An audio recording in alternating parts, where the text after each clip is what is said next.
Oriental high secondary school Mirzapur અમદાવાદની YouTube ચેનલમાં બધા જ વિદ્યાર્થીઓનું સ્વાગત છે. બધા વિદ્યાર્થીઓને વિનંતી કે oriental high secondary school Mirzapur અમદાવાદની યુટ્યુબ ચેનલને સબસ્ક્રાઇબ કરો, લાઇક કરો અને ત્યાર પછી શેર કરવાનું ન ભૂલતા.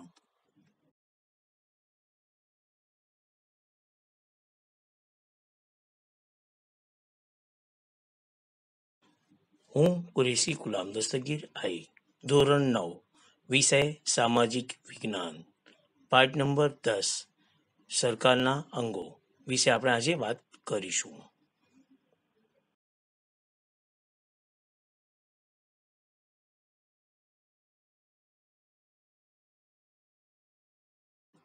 ધોરણ 9, વિષય સામાજિક વિજ્ઞાન, પાઠ નંબર 10, જેનું નામ છે સરકારના અંગો. એના વિશે આજે આપણે વાત કરવાના છીએ. સરકારના 3 અંગો છે: ધારાસભા, કારોબારી અને ન્યાયતંત્ર. આ 3 અંગોની રચના કેવી રીતે થાય છે, તેઓ શું કાર્ય કરે છે, તેમની સત્તાઓ કઈ કઈ છે, તેમના અરસપરસના સંબંધો કેવા છે, તે અંગે આપણે વિગતે અભ્યાસ કરીશું. રાજ્યના મૂળભૂત હેતુઓમાં એક હેતુ કાયદો અને વ્યવસ્થાની જાળવણી દ્વારા લોકોની સુખાકારી અને સલામતી સાધવાનો છે. લોકોનું સર્વતોમુખી કલ્યાણ સાધીને તેમના સ્વાતંત્ર્ય અને મૂળભૂત હકોનું જતન અને રક્ષણ કરવાનો છે. રાજ્યના ગતિશીલ વિકાસની સિદ્ધિ અર્થે સરકારના 3 અંગોમાં ધારાસભા, કારોબારી અને ન્યાયતંત્ર વચ્ચે પરસ્પર ઐક્ય, સહકાર અને સંકલન સ્થાપિત કરીને સરકાર અસરકારક અને કાર્યક્ષમ શાસન કરી શકે છે. ધારાસભા, ધારા એટલે કાયદા ઘડવાનું, જ્યારે કારોબારી ઘડેલા કાયદાઓનો અમલ કરવાનું અને ન્યાયતંત્ર કાયદાનો ભંગ કરનારની સજા અથવા દંડ કરવાનું કાર્ય કરે છે. અહીંયા તમે ચિત્રની અંદર જોઈ શકો છો. અહીંયા 3 ચિત્રો આપેલા છે. પહેલા ચિત્રમાં છે ધારાસભા એટલે સંસદ, બીજા ચિત્રમાં કારોબારી અને ત્રીજું ચિત્ર છે ન્યાયતંત્રનું, જે સર્વોચ્ચ ન્યાયાલય છે, સુપ્રીમ કોર્ટ. ત્રણેયનું કાર્ય અલગ અલગ છે. ધારાસભા જે છે એનું કામ છે ધારા એટલે કાયદા ઘડવાનું, જ્યારે કારોબારી ઘડેલા જે કાયદાઓ છે એનો અમલ કરાવે છે, અને ન્યાયતંત્ર જે છે એ કાયદાનો ભંગ કરનારને સજા અથવા દંડ કરવાનું કાર્ય કરે છે.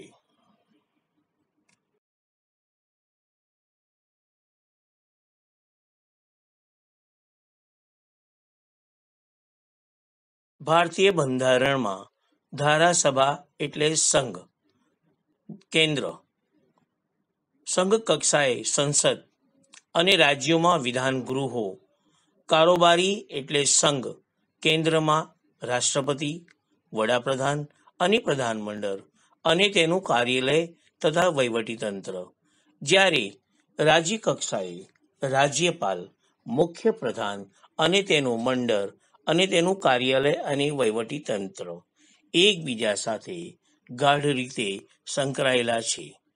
જ્યારે ન્યાયતંત્રમાં સર્વોચ્ચ અદાલત ટોચ પર અને રાજ્યોમાં વડી અદાલતો અને તેના હાથ નીચેની તાબાની અદાલતો, જિલ્લા ન્યાયાલયો વિશેષ ખાસ અદાલતો છે. આમ ન્યાયતંત્ર ધારાસભા અને કારોબારી બંનેથી તદ્દન અલગ, સ્વતંત્ર અને સુગઠિત છે. એટલે ન્યાયતંત્ર જે છે એ ન્યાયતંત્ર ધારાસભા અને કારોબારી બંનેથી તદ્દન અલગ પણ છે, સ્વતંત્ર પણ છે અને સુગઠિત પણ છે.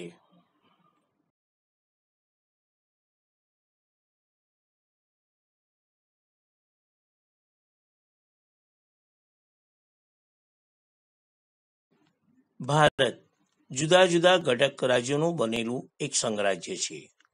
કોઈ પણ ઘટક રાજ્ય સ્વતંત્ર અને સાર્વભૌમ નથી.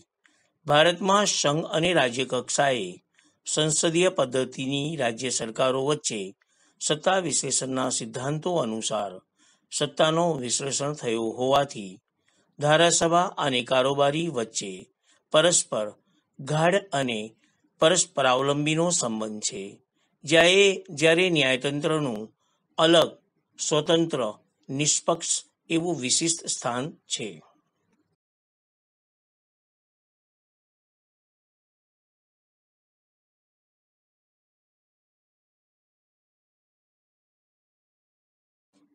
આગળ આપણે સત્તા વિશ્લેષણના સિદ્ધાંતની વાત કરીશું. સત્તા વિશ્લેષણનો સિદ્ધાંત: રાજ્ય વતી સરકાર જે કાર્યો કરે છે તે એકબીજાથી જુદા હોય છે. ત્રણેય અંગોના કાર્યો એકબીજાની ભિન્ન તથા દરેક કાર્યમાં વિશેષ પ્રકારની નિપુણતાની જરૂર પડે છે. એટલે કે જુદા જુદા અંગો દ્વારા જુદી જુદી વ્યક્તિઓ દ્વારા કાર્યો થવા જોઈએ અને છેલ્લે દરેક અંગે પોતપોતાનું અલગ કાર્ય કરવું જોઈએ.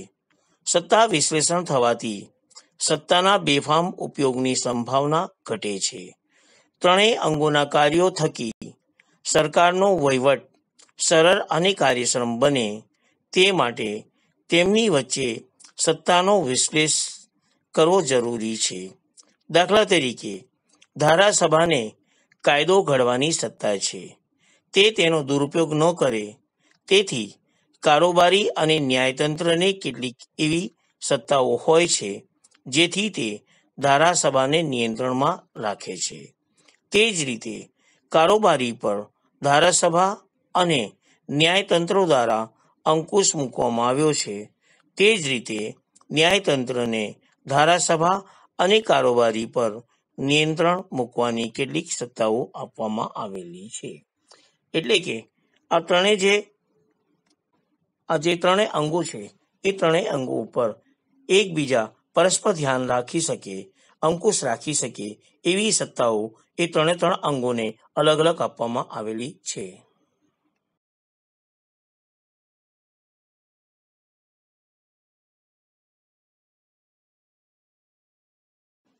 ધારાસભા ભારત સંસદીય લોકશાહી ધરાવતું પ્રજાસત્તાક રાજ્ય છે. લોકોનું પ્રતિનિધિત્વ સંઘ એટલે કેન્દ્ર કક્ષાએ સંસદમાં અને રાજ્ય કક્ષાએ વિધાનસભામાં જોવા મળે છે. દેશની મહત્વની અને સર્વોપરી સંસ્થા સંસદ છે. ભારતીય સંસદમાં રાષ્ટ્રપતિ, ઉપરાષ્ટ્રપતિ, રાજ્યસભા અને લોકસભાનો સમાવેશ થાય છે. ધારાસભાના બે પ્રકાર છે, જે આગળ આપણે સ્લાઇડમાં જોઈ શકીશું. સંઘ અહીંયા આ સ્લાઇડની અંદર આપેલું છે. સંઘ કેન્દ્ર કક્ષાએ સંસદ અને રાજ્ય કક્ષાએ વિધાનસભા.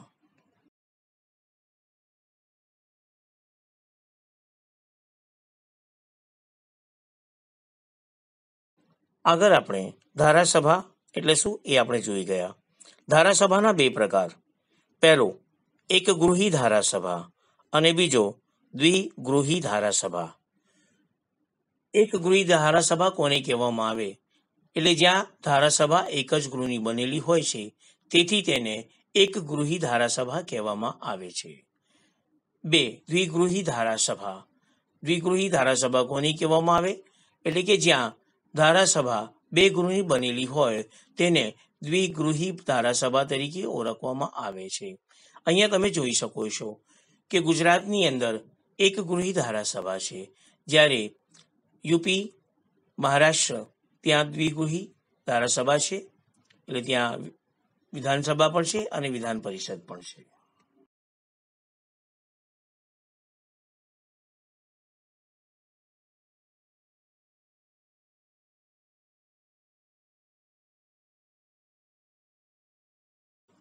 સંઘ એટલે કેન્દ્ર. સંઘ કક્ષાએ ધારાસભાનું ઉપલું ગૃહ રાજ્યસભા છે, જ્યારે નીચલા ગૃહને લોકસભા કહે છે. અહીંયા તમે સ્લાઇડની અંદર જોઈ શકો છો, નીચલું ગૃહ લોકસભા અને ઉપલું ગૃહ જે છે એ રાજ્યસભા. અહીંયા ચિત્રની અંદર તમે સ્પષ્ટ જોઈ શકો છો. રાજ્ય કક્ષાએ ધારાસભા, વિધાનસભા અને વિધાન પરિષદ એમ બે ગૃહ હોય છે. મોટાભાગના રાજ્યોમાં એક જ ગૃહ વિધાનસભા છે, જ્યારે આંધ્રપ્રદેશ, મહારાષ્ટ્ર, કર્ણાટક, બિહાર, જમ્મુ કાશ્મીર, તેલંગાણા અને ઉત્તર પ્રદેશ આ 7 રાજ્યોની અંદર 2 ગૃહો આવેલા છે, એટલે કે આ 7 રાજ્યોની અંદર વિધાનસભા પણ છે અને વિધાન પરિષદ પણ છે. આપણા ગુજરાતની અંદર ફક્ત એક જ ગૃહ છે જે વિધાનસભા છે. ભારતના આ 7 રાજ્યો કે જેની અંદર વિધાનસભા અને વિધાન પરિષદ પણ છે, એમને યાદ રાખવા માટે એક આ સૂત્ર યાદ રાખી શકો છો. આમ કા બીજ તો ઉત્તર પ્રદેશ મેં, આમ કા બીજ તો ઉત્તર પ્રદેશ મેં. આ એટલે આંધ્રપ્રદેશ, મ એટલે મહારાષ્ટ્ર, કા એટલે કર્ણાટક, બી એટલે બિહાર, જ એટલે જમ્મુ કાશ્મીર, તો તેલંગાણા અને ઉત્તર પ્રદેશ. વિધાન પરિષદ ધરાવતા રાજ્યોના નામ યાદ રાખવાની આ બીજી ટ્રીક છે. યુકે મેં આમ બીકતે, યુ એટલે ઉત્તર પ્રદેશ, કે જમ્મુ કાશ્મીર, આ આંધ્ર પ્રદેશ, મ મહારાષ્ટ્ર, બી બિહાર, ક કર્ણાટક, તે તેલંગાણા. એટલે આ જે વિધાન પરિષદ ધરાવતા જે 7 રાજ્યો છે એમના નામ યાદ રાખવા માટેની આ બહુ સહેલી ટ્રીક છે. યુકે મેં આમ બીકતે, આ યાદ રાખજો ખાસ. આપણે વાત કરી રહ્યા છીએ સરકારના 3 અંગોની. એમાં પહેલા અંગની આપણે વાત કરી રહ્યા છીએ ધારાસભા. ધારાસભાની અંદર આગળ આપણે વાત કરીશું કેન્દ્ર કક્ષાએ ધારાસભા. ધારાસભા એટલે સંસદ, જેમ લોકસભા. લોકસભા એ સંસદનું નીચલું ગૃહ છે. લોકસભામાં સભ્યો પ્રત્યક્ષ મતદાનથી ચૂંટાયેલા લોકોના પ્રતિનિધિઓ છે. લોકસભામાં સભ્યોની સંખ્યા 545 છે, જેમાં 2 સભ્યો એંગ્લો ઇન્ડિયન સમુદાયના પ્રતિનિધિઓ છે, જેમની પસંદગી રાષ્ટ્રપતિ કરે છે. અહીંયા તમે જોઈ શકો છો ચિત્રની અંદર સંસદ એટલે લોકસભા જે છે એનું તમે ચિત્ર અહીંયા જોઈ શકો છો. રાષ્ટ્રપતિ એ સંસદનો એટલે લોકસભા અને રાજ્યસભાનો ભાગ છે. જો કે રાષ્ટ્રપતિ સંસદમાં સંસદની પ્રથમ બેઠકનું ઉદ્ઘાટન, પ્રવચન અને સંસદની સંયુક્ત બેઠકને સંબોધન કરે તે સિવાય ક્યારેય હાજરી આપતા નથી. રાષ્ટ્રપતિ સંસદના બંને ગૃહોનું સત્ર બોલાવે છે, ગૃહોને મોકૂફ રાખે છે, તેમજ લોકસભાનું વિસર્જન કરવાની સત્તા પણ ધરાવે છે. સંસદના બંને ગૃહોમાં 3 વાંચનમાંથી પસાર થયેલા ખરડા ઉપર રાષ્ટ્રપતિની સહી થાય ત્યાર પછી જ ખરડો કાયદો બને છે. લોકસભા એ કાયમી ગૃહ નથી. તેની મુદ્દત 5 વર્ષની હોય છે, સિવાય કે તેનું વહેલું વિસર્જન કરવામાં આવેલું હોય.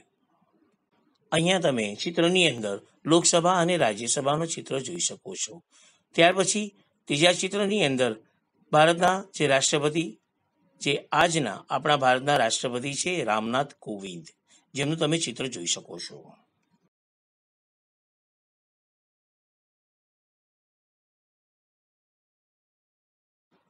ભારતીય સંસદે બંધારણમાં દર્શાવેલી મર્યાદામાં રહીને પોતાની સત્તાઓ ભોગવવાની છે.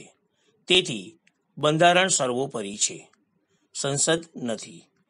સંસદે ઘડેલ કાયદાઓમાં બંધારણીય જોગવાઈનો ભંગ થતો હોય, વિસંગત હોય તો તેને અદાલતમાં પડકારી શકાય છે. જો અદાલતને એમ ખાતરી થાય કે તેનાથી બંધારણની જોગવાઈઓનો ભંગ થાય છે તો તેને ગેરબંધારણીય ગણીને રદબાતલ ઠેરવી શકે છે. આ ચિત્રની અંદર તમે જોઈ શકો છો. પહેલું ચિત્ર જે છે એ ભારતના બંધારણનું છે, બીજું જે છે એ સંસદનું છે, અને ત્રીજું એ સર્વોચ્ચ ન્યાયાલય એટલે સુપ્રીમ કોર્ટનું છે.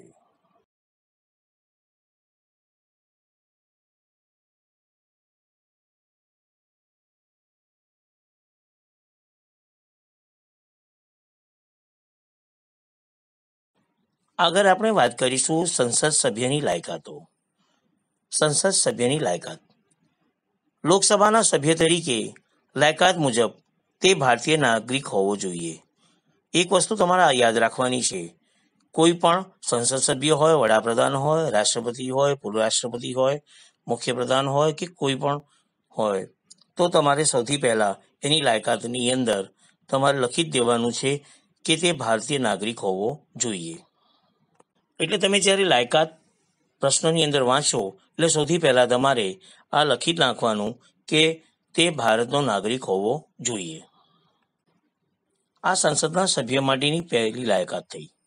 ત્યાર પછી ચૂંટણી લડવા માટે ઓછામાં ઓછી 25 વર્ષની ઉંમર હોય અને તેણે સંસદે નક્કી કરેલી અન્ય લાયકાતો ધરાવતો હોય, પરંતુ તે નાદાર કે માનસિક રીતે અસ્થિર જાહેર કરાયેલ ન હોય, કેન્દ્ર કે રાજ્ય સરકારમાં સવેતન હોદ્દો ધરાવતો ન હોય, સક્ષમ અદાલત દ્વારા ગુનેગાર પુરવાર થયેલ ન હોય તેવી જ વ્યક્તિ સંસદમાં ઉમેદવારી કરી શકે છે. સંસદની 2 બેઠકો વચ્ચે 6 માસથી વધુ સમયગાળો પસાર ન થાય તે રીતે ગૃહની બેઠક બોલાવવી પડે છે. લોકસભાનું વિસર્જન વડાપ્રધાનની સલાહથી જ રાષ્ટ્રપતિ કરી શકે છે. જે ગૃહનો સભ્ય હોય તે વ્યક્તિ તે ગૃહની કાર્યવાહીમાં ભાગ લઈ શકે છે અને મતદાન પણ કરી શકે છે, પરંતુ મંત્રીમંડળનો કોઈ સભ્ય સંસદના નીચલા ગૃહનો સભ્ય ન હોય તો પણ તે બંને ગૃહોની ચર્ચામાં ભાગ લઈ શકે, સંબોધન કરી શકે છે, પરંતુ જે ગૃહમાં સભ્ય હોય તે જ ગૃહમાં તેઓ મતદાન કરી શકે છે. લોકસભામાં ગુજરાતની 26 બેઠકો છે.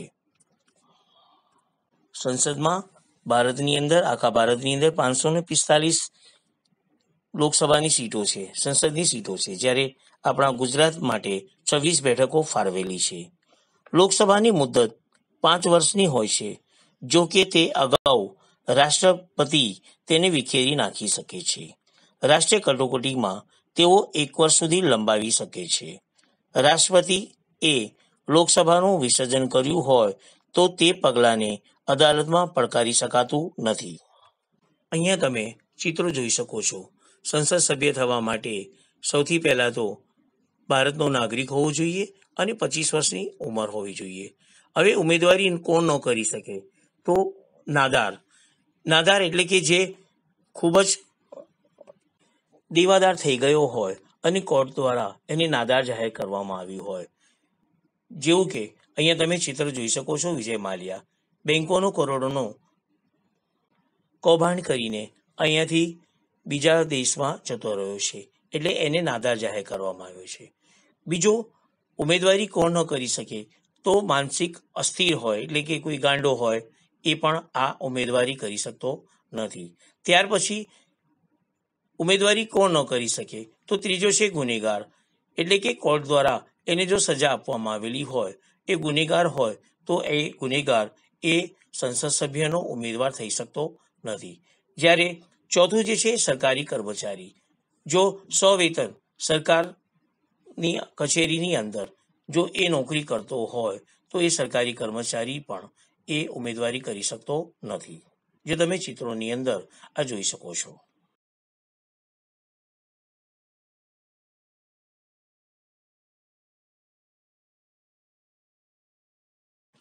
આગળ આપણે વાત કરીશું કોરમની. કોરમ એટલે ગૃહની કાર્યસાધક સંખ્યા. કોરમ એટલે ગૃહની કાર્યસાધક સંખ્યા. ગૃહનું કામકાજ હાથ ધરવા અને ચાલુ રાખવા કુલ સભ્યોમાંથી હાજર સભ્યોની સંખ્યા. લોકસભાના કુલ સભ્યો 545, એના 545 સંખ્યાના 1 એટલે કે 55 સભ્યોની ગૃહમાં હાજરી જરૂરી ગણાય. જો 55 કરતા ઓછા સભ્યો હોય તો એ મોકૂફ કરવી પડે, એક ગૃહને મોકૂફ કરવું પડે. એટલે કે 545માંથી ઓછામાં ઓછા 55 સભ્યો હોય તો જ એ ગૃહની હાજરી જરૂરી ગણાય, એ કોરમ કહેવાય. જ્યારે રાજ્યસભાની અંદર કાર્યસાધક સંખ્યા, રાજ્યસભાના કુલ 250 સભ્યો છે, એના 1 એટલે કે 25 સભ્ય સંખ્યા ગણાય છે. એટલે કોરમ 25 સભ્ય સંખ્યા. જો 25 સભ્ય સંખ્યા હોય તો રાજ્યસભા જે છે એ કાર્ય કરી શકે છે. જો 25 કરતાં ઓછી સંખ્યા હોય તો ગૃહ કાર્ય જે છે મોકૂફ કરવું પડે. રાજ્યસભા જે છે એ કાર્ય કરી શકે નહીં. એટલે કે 1 એટલે કે 250ના 25 સભ્ય સંખ્યા હોવી જરૂરી છે. 25 સભ્ય થાય એટલે એ કોરમ થયું ગણાય. આજે આપણે અહીંયા સુધી રાખીશું. આપણે વાત કરી રહ્યા છીએ ધોરણ 9 સામાજિક વિજ્ઞાન પાઠ નંબર 10, જેનું નામ છે સરકારના અંગો. આજે આપણે સરકારના 3 અંગો ધારાસભા, કારોબારી અને ન્યાયતંત્ર, એની અંદર આપણે ધારાસભા જે છે એની આપણે વાત કરી. એમાં સૌથી પહેલા સત્તા વિશ્લેષણના સિદ્ધાંતની વાત કરી. ત્યાર પછી ધારાસભા, એકગૃહી ધારાસભા, દ્વિગૃહી ધારાસભા, અને ત્યાર પછી આપણે કેન્દ્ર કક્ષાએ ધારાસભા એટલે કે સંસદ, લોકસભાની વાત કરી. ત્યાર પછી આપણે સંસદ સભ્યની લાયકાતોની પણ વાત કરી અને છેલ્લે આપણે કોરમની વાત કરીશું. આજે આપણે અહીંયા સુધી રાખીશું.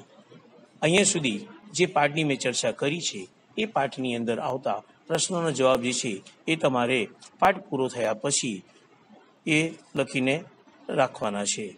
સમય આવતા એ પ્રશ્નોનો જવાબ તપાસવામાં આવશે. Thank you. આભાર.